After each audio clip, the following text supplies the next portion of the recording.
Assalamualaikum warahmatullahi wabarakatuh. Di sini saya akan mempresentasikan implementasi dan pelestarian nilai-nilai Pancasila dalam keperawatan. Sebelumnya, perkenalkan, nama saya Devi Wirastri dengan NIM 220103031 S1 Keperawatan kelas A.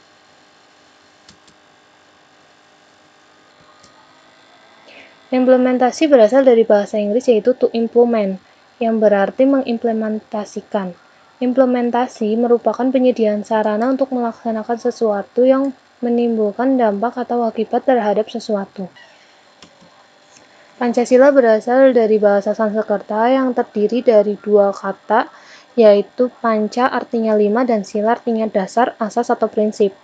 Jadi, Pancasila berarti 5 dasar atau 5 asas atau 5 prinsip. Kelima dasar atau asas atau prinsip tersebut telah menjadi rumusan dan pedoman kehidupan berbangsa dan bernegara bagi seluruh rakyat Indonesia. Implementasi Pancasila dalam kehidupan bermasyarakat pada hakikatnya merupakan suatu realisasi praktis untuk mencapai tujuan dan cita-cita nasional bangsa Indonesia.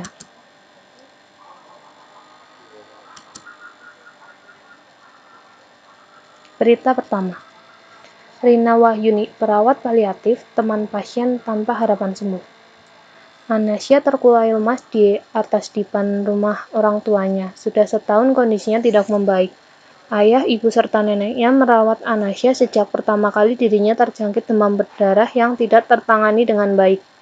Secara medis, kondisi Anasya saat ini sudah tidak mungkin sembuh. Oleh karena itu, fokus untuk Anasya adalah menjaga kualitas hidupnya. Salah satu cara yang baik ditempuh adalah dengan perawatan paliatif. Rina Wahyuni adalah seorang perawat paliatif yang telah bertugas sejak 13 tahun yang lalu.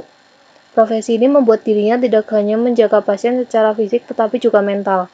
Tidak hanya itu, Rina pun seringkali harus menjaga stabilitas psikologis keluarga pasien, sebab ia percaya bahwa keluarga adalah sumber semangat bagi si pasien, maka dinamika keluarga pun perlu dijaga. Dari beberapa kali diskusi dengan anak-anak yang butuh perawatan paliatif, Rina mengatakan bahwa anak-anak justru tidak takut dengan kematian. Mereka lebih khawatir akan membuat keluarganya sedih karena kepergiannya. Berita tersebut menunjukkan bahwa Rina Wahyuni sebagai perawat telah mengamalkan nilai Pancasila dalam pekerjaannya. Nilai tersebut merupakan nilai sila keempat yang berbunyi, kerakyatan yang dipimpin oleh hikmat kebijaksanaan dalam permusyawaratan dan perwakilan. Hal ini karena Rina mengambil keputusan untuk tindakannya dengan berdiskusi dengan anak-anak yang membutuhkan perawatan paliatif. Anak-anak tidak takut atas kematian yang mereka khawatirkan, justru keluarganya. Hal tersebut mendorong Rina untuk memberikan semangat psikologis kepada keluarga anak-anak agar tidak bersedih dan kehilangan harapan karena akan berdampak pada anak-anak sendiri. Bagi Rina, menjadi perawat paliatif adalah panggilan hidup. Ia meyakini bahwa tidak ada satupun anak yang layak meninggal dalam kesakitan dan penderitaan. Maka, ia pun berpesan pada rekan-rekan seprofesinya untuk lebih mendalami emosi pasien serta keluarganya. Saya selalu bilang ke teman-teman, kalau bukan kita, siapa lagi yang akan membantu mereka? Karena mungkin untuk kesenangan yang lain mereka bisa dapat di luar sana, tapi untuk seorang perawat yang berdiri di samping orang tua untuk memberikan mereka kekuatan dalam mereka akan kehilangan anak, menjawab semua kebingungan dan kekhawatiran mereka. Itu kalau bukan kita, siapa lagi, kata Rina. Selain itu, Rina juga menunjukkan nilai Pancasila ketiga yang berbunyi Persatuan Indonesia. Pada kalimat, kalau bukan kita, siapa lagi yang akan membantu mereka? Menunjukkan kerelaan Rina dalam menemani dan merawat anak-anak paliatif.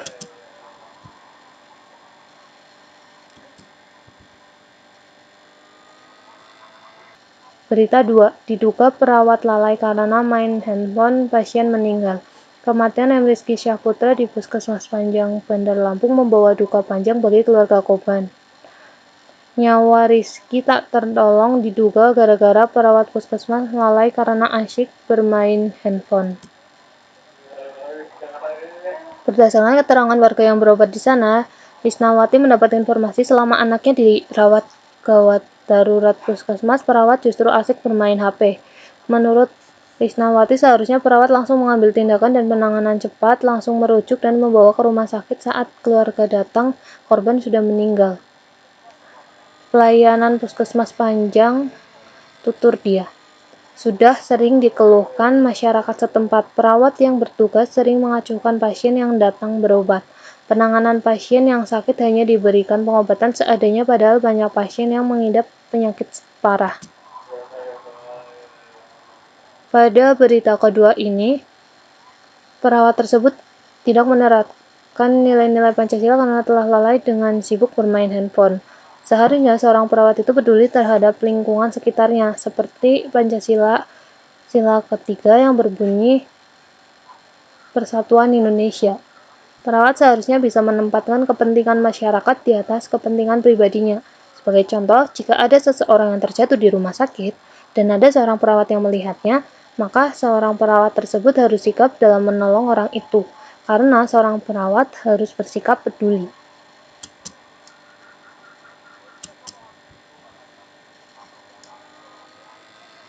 Berita 3, nilai-nilai Pancasila pada kondisi COVID-19. Pancasila dijadikan sebagai landasan hidup bangsa Indonesia. Hal itu berarti setiap nilai-nilai yang ada di dalam sila Pancasila perlu dijadikan sebagai dasar dalam hidup bernegara. Dalam konteks gemar melakukan kegiatan kemanusiaan. Pada saat ini banyak sekali gerakan gotong royong, gerakan untuk membantu relawan-relawan yang terjadi di sekitar kita. Mulai dari tingkat keluarga, RT atau RW, dari pemerintah kota sampai tingkat nasional, dan ini bisa menjadi sebuah hal yang masuk dalam teks yang dibahas dalam pembelajaran, sangat relevan, sangat bermakna. Menggerakkan kebaikan di hati tiap orang untuk membantu melalui donasi dengan kekuatan media sosial. Membuat pembelajaran project-based learning dan ujung-ujungnya memberi donasi kepada orang-orang yang tertimpa bencana COVID. Suatu bangsa dituntut untuk menunjukkan nilai-nilai terbaik dari ideologi kebangsaan untuk dapat mengatasi tantangan pandemi COVID-19. Keadaan ini mengandung semua nilai-nilai kearifan lokal yang terkandung dalam Pancasila, yaitu efektivitas pemerintah yang berpadu dengan kepercayaan dan kepatuhan rakyat terhadap semua ketentuan yang diterbitkan pemerintah, serta kesadaran pada masyarakat untuk menghubungkan kepentingan perorangan dengan kepentingan masyarakat, yakni dengan menjauhi sikap ekosentris yang hanya memikirkan diri sendiri. Mengapresiasi tenaga kesehatan yang telah bekerja melampaui batas panggilan, sudah sepatutnya memberikan penghormatan kepada setiap tenaga yang bertugas atas pengabdian yang mengharukan dan profesionalitas yang menakjubkan.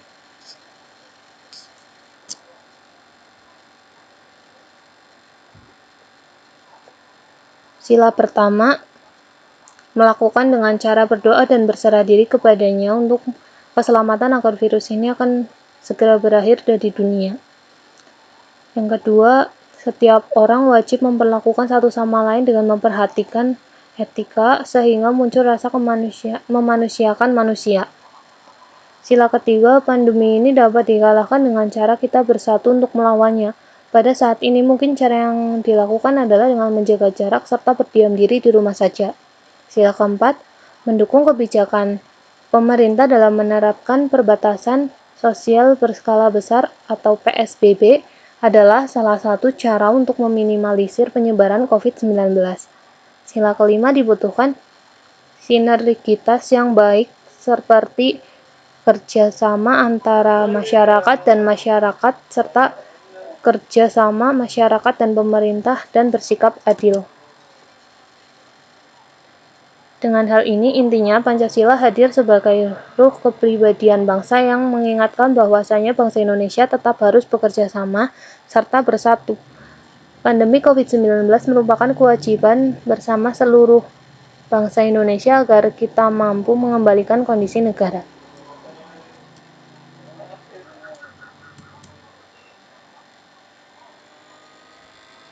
Berita 4, patuhi prokes merupakan implementasi nilai Pancasila. Deputi Pengendalian dan Evaluasi Badan Pembinaan Ideologi Pancasila (BPIP), Dr. Rima Agristina mengatakan mematuhi protokol kesehatan The Prokes merupakan salah satu contoh sederhana dari implementasi nilai-nilai Pancasila. Contoh, saya memakai masker secara tidak langsung sudah mengamalkan nilai Pancasila karena peduli dengan sesama agar tidak terpapar virus, kata Rima di Jakarta.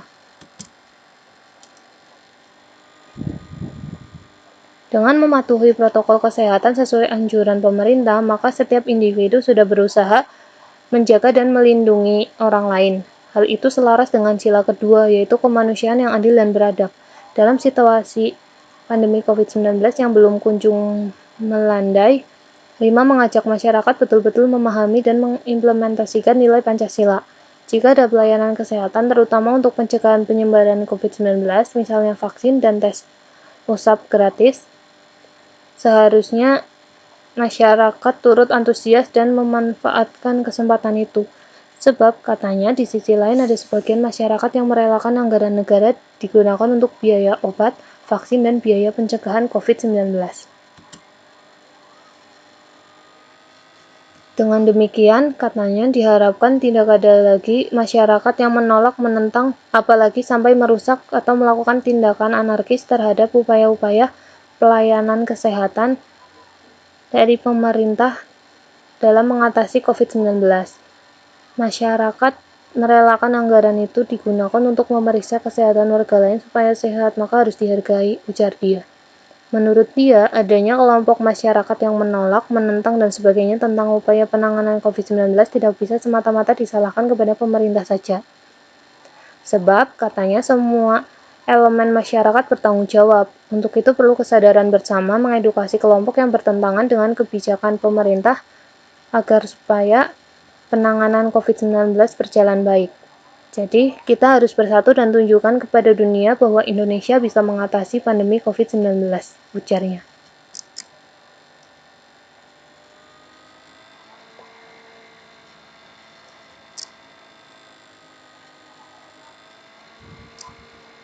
Terima kasih, sekian presentasi dari saya. Apabila ada salah kata, mohon maaf. Assalamualaikum warahmatullahi wabarakatuh.